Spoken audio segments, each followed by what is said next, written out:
Today on the show, we're going to be talking about the totally awesome Hulk, Amadeus Cho. If you didn't know, at one point he wore a Calvin Klein suit and then he had an AI in it that he called Klein, then this show is for you. So Amadeus Cho would first appear in Amazing Fantasy number 15, volume 2 in 2006. So what you need to know about Cho before we even get into this is that his entire history builds up to the point that he becomes the Hulk.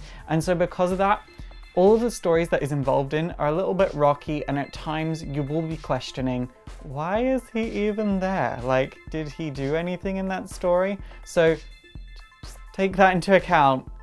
I'm very aware of it myself. So Amadeus Cho was brought up in Arizona, and put simply, he was a genius. He taught himself to do a lot of things. He was cultured from a very, very young age. At 15, he entered a quiz and won $5,000 for winning first place. But little did he know that by entering this quiz, he sealed his family's fate. The person that organized this was called Pythagoras Dupree, and he wanted to basically weed out who all the other child geniuses around the world were so he could find his rival and then kill them off. Naturally, because Amadeus won, he was now Pythagoras' rival. Pythagoras had a bunch of men invade Cho's house and set off an explosion.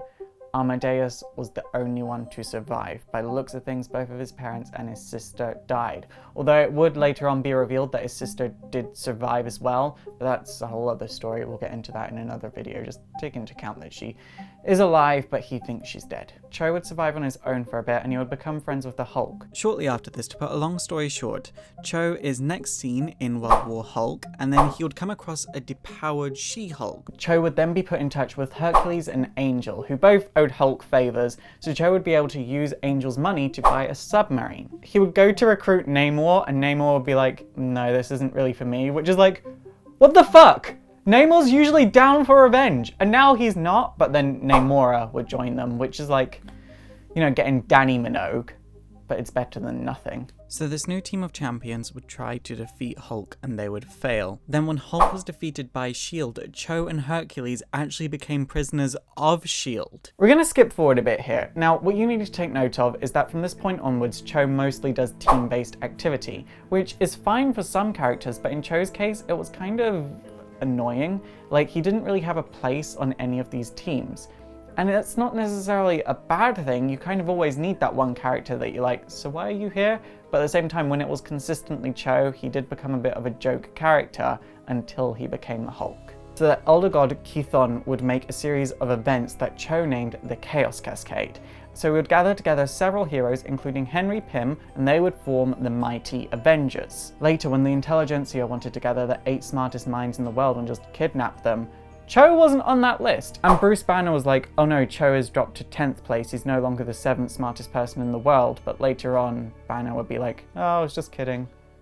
It was kind of weird, because Cho is really, really smart. There would then be a story called Heroic Age, Prince of Power. Now, by the end of this story, it actually saw Cho become a god. You see, Athena meets with the Council of Godheads. She decides Cho is going to save the world. While all this is going on, Cho is actually searching the multiverse for Hercules, because Hercules has died by this point, but Cho believes that he could be out there somewhere. Cho is then visited by Valley Halfling, the leader of the Pantheon. Basically, he wants them to gather all the ingredients together so they can become gods themselves. Cho obviously thinks that this is a terrible idea, so he goes to Asgard to try and get the golden apples of Idun before Valley can, but Valley has already been there, and now Cho has been framed for the theft. Cho is able to convince Thor that he's innocent, and in over 4 issues, Hercules would return and Cho would become a god himself, but would decide that he is not worthy of this power, so he gives it up. This would be a time known as the Chaos War, and the Chaos War would come to an end shortly after this.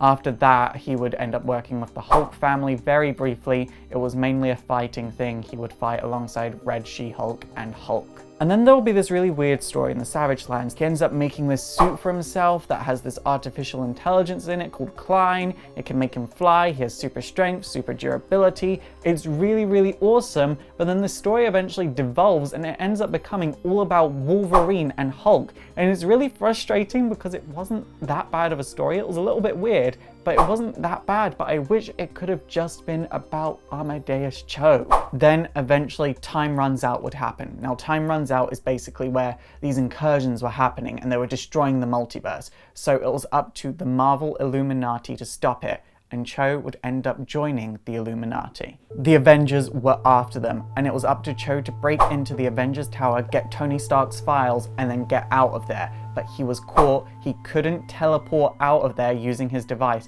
so he had to make a run for it, but he was eventually trapped by the Invisible Woman, then interrogated by her. Then 8 months later, the Hulk would absorb a stupid amount of radiation, and he needed to be saved. He needed the Hulk extracted from him. So it was up to Cho to use these nanites to go into the Hulk, and then he would transfer the Hulk into himself, allowing Cho to become the totally awesome Hulk. He kind of had this weird rocky start as the Hulk. You see, he was kind of irresponsible, and people did clock onto this, but he quickly learned how to be a bit more responsible, but then he started blacking out. Like, the Hulk would act on his own, and Cho wouldn't remember what he was doing as the Hulk, and the Enchantress clocked this and would take advantage of it. She would manipulate Cho into working with her so she could take over the 10 realms. Cho would end up waking up in the middle of a desert, and his sister would come along and would be like, what the fuck happened there? Then Thor would come along, would start attacking Cho, and his sister would have to vouch for Cho's innocence, and Thor believes him because obviously it's Enchantress and she can do all of this fucked up shit. So Thor and Cho team up to destroy the Enchantress. Cho actually transforms into the Hulk, uses this giant battle axe that she gave him to absolutely annihilate her. He's actually done quite a lot of good stuff as Totally Awesome Hulk, and I would say Totally Awesome Hulk is one of my favorite things from All New All Different Marvel. I'll put links down below to where you can check it out for yourself. Then he ends up joining the Champions, which is a new group of teenage heroes. I've already covered issues 1 and 2 of that on this channel. It's so much fun. It's so much fun, and Cho ends up making out with a girl, so if you want to find out who that girl was, you have to check out those videos. I like Cho now. For a long time, I found him really annoying, and I was like, why did they keep using him? He's so annoying. Get him out of there. He can't do anything. He never did anything. He didn't do anything. He was kind of a joke. I'm sorry. You might have liked him. You might have been a fan of him, but he was a joke. He didn't do anything. And now they're actually using him properly. He's Totally Awesome Hulk. And I know people are going to be complaining like, why did they make Hulk an Asian character? You know what? It fit. It worked for the story. It made perfect sense in context of the story. It's super effective! Okay guys, that is it for today. So what do you think of Cho? Please let me in the comments down below. And also don't forget to thumbs up and subscribe if you want to see more videos from me. And also hit that notification button because YouTube's a bit finicky on the sub boxes these days. But for now, my name is Faust. This has been Exploring Comics, more specifically the history of Amadeus Cho, and it is super effective.